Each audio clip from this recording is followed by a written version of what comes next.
বর্তমান শহরের মতো গ্রামও রমরমা আমেজ চলে এসেছে ঈদের।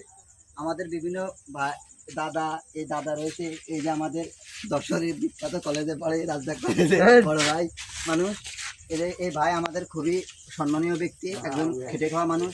আমরাও গ্রামের সবাই খেটে খাওয়া মানুষ, কিন্তু এখন ঈদে যে একটা রমরমা পরিবেশ চলে এসেছে, আমাদের শ্রদ্ধেয় বন্ধু ও ভাই মুশফিকুর রহমান মুশি এবং ছোট ভাই মিরাজ, এই যে কাশেম দাদা, সবাই খুব রমরমা ভাবে আমরা চা খাচ্ছি আমাদের আড্ডায়।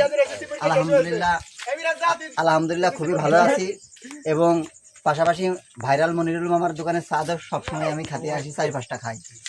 যাই হোক, সবাই আমাদের মনিরুল মামারা সাপোর্ট করবেন, এই কামনা করি সবার কাছে।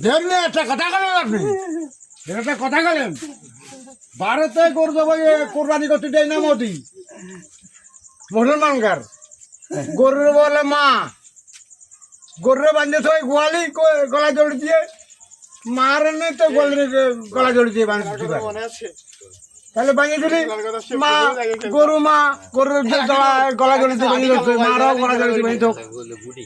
আবার গরু বলে দুধ দেয়, গরু কোনোদিন ভাই দুধ দেয় না, এটা মিথ্যে কথা।